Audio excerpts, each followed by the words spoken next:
One. Welcome back, listeners. It's been 2 weeks since we last had a Heads Up podcast, but Neil Davis back in full health, joining the Money Shot for another edition. Neil, Grand National Week at Riccarton has sort of been the highlight from a racing point of view in New Zealand over the last 2 weeks. We saw some pretty good performances, highlighted, you'd have to say, by Shamal winning the Grand National Steeplechase last Saturday. Good afternoon to you. Afternoon, Money Shot and listeners. Yes, Shamal was a great one. But for me, I suppose the highlight had to be Jack Frost, especially with all those owners that were there on the day and shouting the grandstand down. And what a great advertisement for racing and ownership, especially syndicate ownership for Jack Frost. Yeah, I think sort of got the opportunity to get into that horse later in its career with it being named as a jumper, and they've had the fairy tale story, and a couple of podcast listeners are part of the team, so I'm sure Colin and co, they'll be very happy with their grey flash doing the business last Wednesday. Yeah. The only thing that annoyed me was they didn't stay there for the excitement of seeing the owners come down and high-fiving and just enjoying that one. You couldn't get a greater advertisement for ownership for racing. They did show it after that Whanganui dog race, but surely that they had time to postpone that race for 3 or 4 minutes. So anyway, it's just a learning curve for trackside. Hopefully that had to be shown live in my view. But, there's something about a grey horse that sure is. I think the public warmed to, and exactly. And he was far too strong over that last 400 metres, just ran away. Won comfortably, but a little bit of controversy sort of in that aftermath and that last couple of 100 metres with the jockey being suspended and fined. Yeah, I can see why he was fined. It was a pretty harsh penalty, but something had to be done. But that's what the RIU and stewards are there for, to impose those sort of rules and the penalties. Whether we disagree or not, it sends out a message to riders. People are watching social media. I know my youngest daughter, she's involved in social media quite a bit in her business, and she knows in Melbourne Cup time and any big race, if anything goes on, like a horse breaking its leg or a horse being whipped like that, it'll just spread like wildfire, so it has to be stopped. A few people thought that fine was a bit harsh in the penalty, but in my view, it probably was justified in my view. And Des, the winner of the Canterbury Classic on the last day, good result for you, Neil. Yeah, Lisa Allpress. The tempo didn't seem to be as strong or anywhere near as strong as the first day, and Lisa obviously got him in the right spot, just to be on the leaders, stuck to the rail. The inside was okay, and was just too big, too strong. He seems to just have that X factor, doesn't he, Des? Yeah, winning basically open handicap races at, what was that, his 8th or 9th start, something like that. Amazing, doesn't happen too often. Yeah. Good racing. And I got a chocolate fish back from you on the first day. Yeah, nice to get one back for a change. Strolling Vagabond. It was a good 6th on the first day, and battled on for third or fourth on the second day, I can't remember. And Nashville, maybe he is due for retirement. I don't know. Have you heard? About No, I haven't heard any more. It's good actually for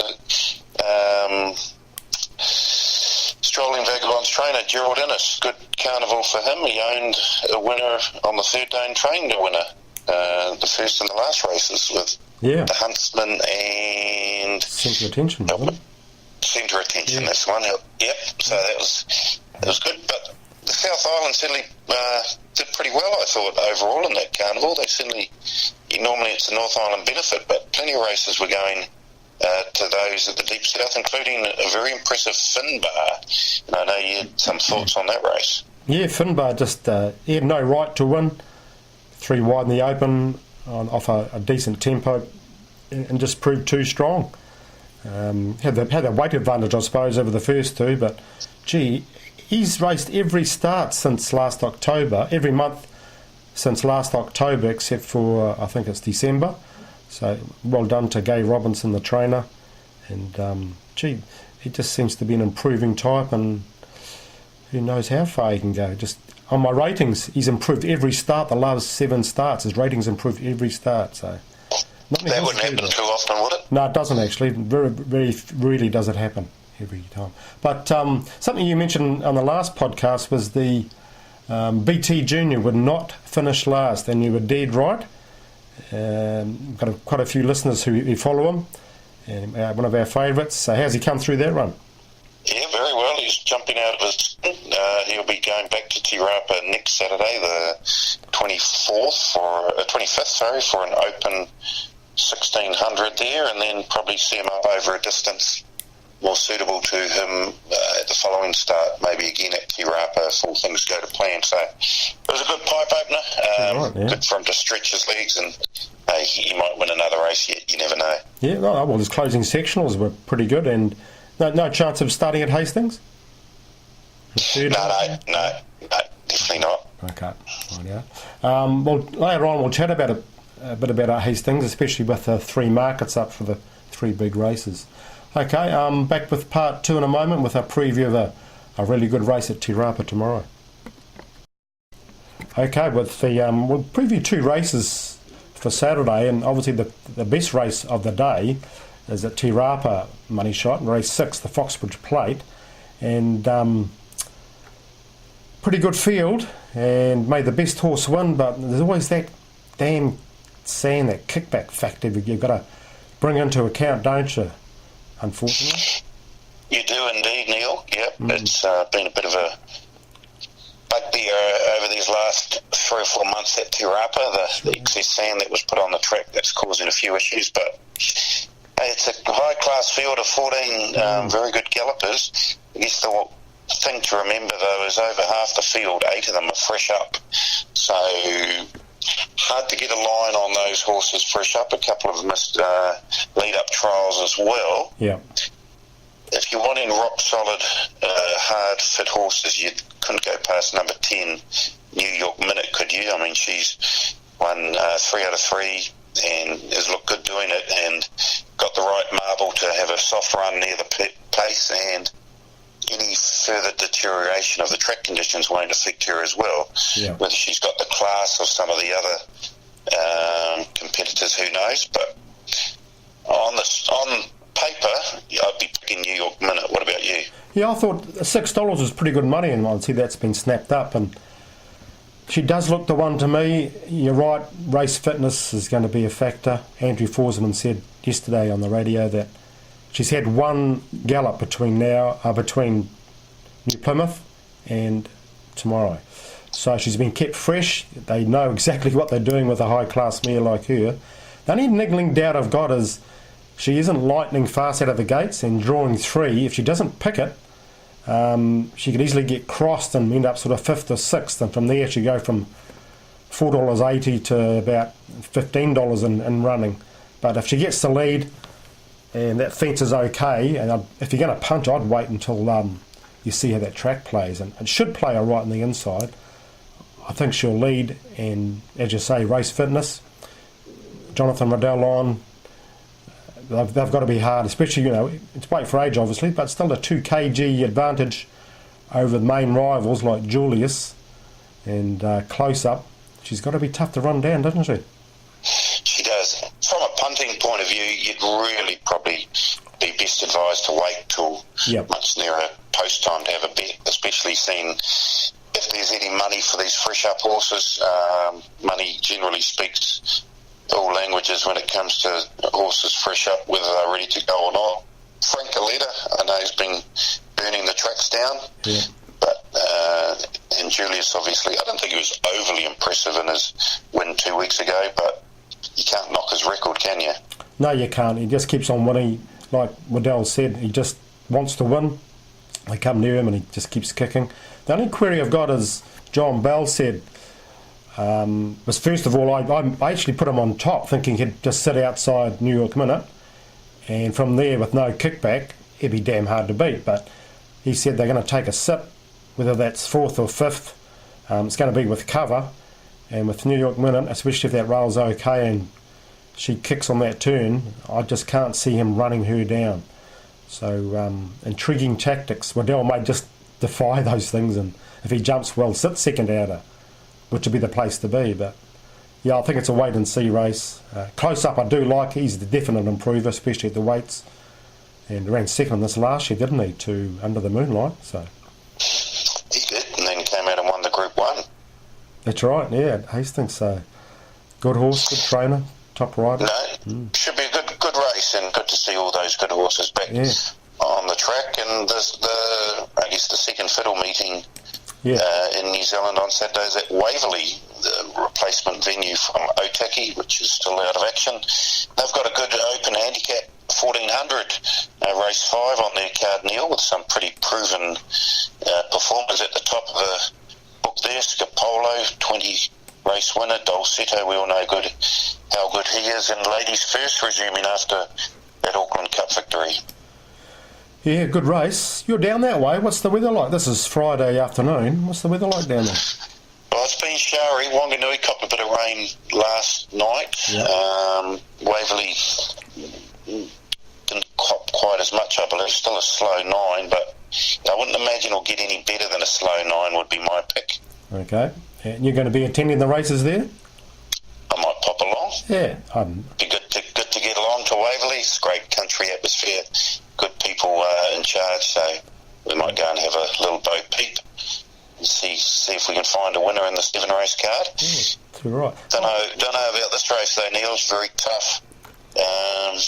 You reckon? You like one? I do. I thought Dolcetto was a really good chance. The $3 is on the button, I reckon, with the bookies, with the prices, but I thought third up, 1400 metres, maps to get the ideal run. Not a lot of tempo in the race. Sam O'Malley. Jockey's broken his duck. He Jockey sure is. knows how to win now. He does. He's a winner. So, no, I thought Dolcetto, you wouldn't go crazy in the $3. I think I priced him up about that sort of price. So, I think he's the one. Oh, even maybe Darcy Mack. Nicely drawn. He'd be a chance, wouldn't he? No. Place chance. Out of his class. Yeah. No, I can say that because I'll probably be going down to the races with the owner. Okay. Hello, my lady. Couple of Hello, my lady, yeah. When she ventures down to the CD, she normally goes pretty well. Cleaned them up at Hara in October last year, so you never know. Yeah. But, yeah, I can see where you're coming from with Dolcetto, but, gee, there's some good horse flesh against him. So, good race, though. Good race for the Waverley Club to have. Yep, sure is. And we've got the Wink Stakes over at Randwick tomorrow. Looking forward to that race. Can Kementari beat her? No. Yeah, easy as that, isn't it? Yeah. This is just an absolute freak, isn't she? All the reports suggest she's come back even better than ever. Yeah, well, the trial said and says that too. She finished in just behind, full of running, and the race is named after her, so Waller will be keen to win it. Well, exactly. I see the All Blacks got to go and have a visit of the Chris Waller stable yesterday and got their photos taken with Winks. Oh, I didn't know that. No, that's good. It shows the pulling power of a racehorse of her calibre when arguably one of the world's top sporting teams probably feel in awe of her. Yeah. Wonder what they'll do when she retires. She'll probably retire next season, the following season. And they have that horse museum, don't they? So good about Well, she'll be in the breeding paddock for a while, I'd suggest, Neil. Yes, good, yeah, she'll be. Yeah. Crikey, what will that be with Frankel Winks breeding? Frankel Winks, well, you need to get a few quaddies to get that one. Yeah, just a few. To be able to buy that one, I'd suggest, Neil. Yeah, just a few. And an old favourite of yours is I see racing tomorrow in the last race at Randwick. Baker Forsman used to have it. Milshan. That's the one. Yeah. Yes. Nicely. They're over to Chris Lee's now. $12. Obviously, everyone would suggest that the distance would be short of its best, but the rap that the Baker Forsman team had on this horse was huge, and probably just time and a little bit of extra time to develop. She will be a serious player, I'd suggest, in some of those spring races. Wouldn't surprise me if she snuck home at $12 tomorrow, drawn wide, but that might not matter. Yeah. So, yeah, definitely one to keep an eye on. Milshan, race 9 at Randwick number 13. Yep, I agree. She used to race a bit keenly at times, didn't she? So I think if she goes down on a prelim nice and relaxed, she could be worth her $3 each way. That could be a recovery. Good spotting there, Neil. Good spotting. I was hoping to keep that one quiet. And I see a horse of Waller's a couple of weeks ago when it came in, an ex-Kiwi horse. I forget the name of it. Ran in the Derby and crashed in from $13 into $5 and went like an old fart. Just terrible. But when the money comes for those Waller-trained runners, Chris Lees has got it, isn't he? So Chris Lees has got, Milshan. yeah, when the money comes for those Aussie horses, you've got to take note, don't you? You do indeed. Rightio, back with part 3 in a moment with a preview of a really good sports bet. Okay, Money Shot, you've been looking at those stats, and I know you've got one sorted out for us tonight, actually. So, listeners, make sure you listen carefully. Is this the one starts? What time does this start tonight, Money Shot?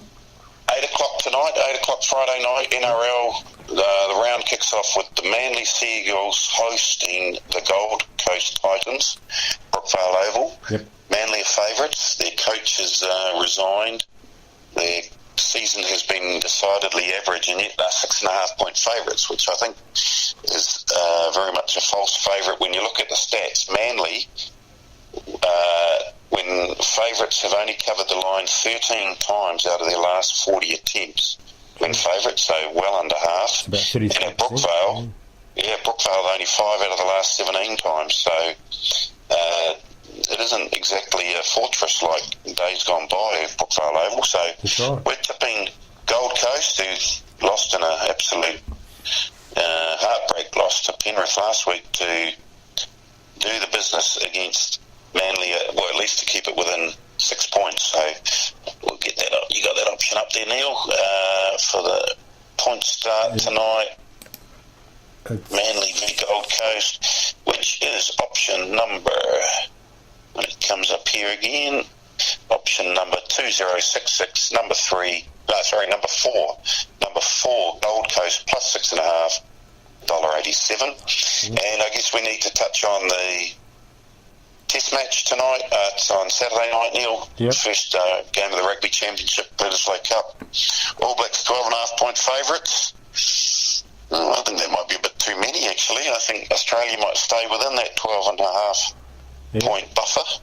So if you're wanting to multi up the league tonight, go with the underdogs again, Australia to cover 12.5. It's Sydney, well rested, and I just think they might give the All Blacks all they need in this first test. It'll be a very different story, you'd suggest, at Eden Park next week. Yeah. But we'll see how we go. With Gold Coast plus 6.5, Australia plus 12.5. Yeah, especially with that home ground advantage, I suppose, and being first up against them. I'll catch them by surprise, mate. But maybe the All Blacks, but yeah, hard to see them winning. But nice. Yeah, I wouldn't say Aussie will win, but 12.5 is a good start to have. Yep. So see how we go. It'll be another great weekend of sport to get our teeth into. Full round of league, Mitre 10 Cup, the rugby, Brisbane Darts Masters. Oh, it's all happening now. Yep. And the Warriors on Sunday. We can finish. Oh, your favourite team, the Warriors. And the bandwagon's starting to fill back up again. I'm back on there. You're back on? Yeah, they're playing well. They should be able to beat the Dogs, shouldn't they? Well, you'd think so, correct. Yeah, the way they're playing, I think that that win last time was pretty strong. So I think It did what they needed to against Newcastle, sure. they did. So I think they can carry on with that form. And $1.57, I think they are just a head-to-head. I think that's probably the best bet in that game. Right, I'm going to take a little multi with the Gold Coast plus 6.5 into Dolcetto. It's about a $5.60 for every dollar bet. So There you go. we'll play with that later on. Okay, back with part 4 with a couple of brick bats and bouquets, and we'll also mention the any good bets in the big 3 races coming up at Hastings. Part 4 now, listeners. Neil's going to give us some futures bets to consider at the 3 Hawke's Bay Group 1s. We'll give away a prize courtesy of our quiz question and wrap up the show, Neil. All markets for the Tarzino, the Windsor Park Plate and the Livermore out. And what value have you spied? Well, first of all, the forecast is looking pretty good for the first meeting. And beyond that, who knows? But there's very little rain forecast. And I heard Butch Castles talking on the radio during the week. It's currently a dead track, so it's going to be no worse than dead, you'd think. Which is going to suit most horses, isn't it, really? And in the Tarzino, gee, it's much depends on the form from Saturday. But I thought High Flyer, maybe, coming back from Aussie. Got race fitness on his side. He's a type of horse that he's paying $11 if you like him. He's got to be a chance. But anything you like at all, that Tarzino Festival? Well, the thing that interests me about the Tarzino is a lot of the horses that are well favoured in the market, such as Julius, are well down in the order of entry. Exactly. So let's just bring it up now. The order of entry as it stands right now, and I know there'll probably be a few fall by the wayside, but Julius is 21st in order and they only run 16. So you're kind of taking quite a risk, I reckon, backing horses like him and the Tarzino. Frank Coletta's I think he's got a place. He's got a place tomorrow, I think, in a Group 2 and in the Foxbridge, and that'll get him in. I think Butch Castle said, as long as there's Julius and also New York Minute as well. So if they play, they're in. Yeah. Interesting. I don't know about High Flyer. I don't think he's 1400s, but short of his best, so I'd be leaving him alone. It's tricky, isn't it? Scott Base, good horse. Really good horse. Age of Fire, good horse, but not probably the ideal distance for them, is it? No. Tomorrow's race probably will have a big bearing, obviously. Yeah. What about probably the Livermore? The one where you can see horses building up to hitting peak form in that first week of October.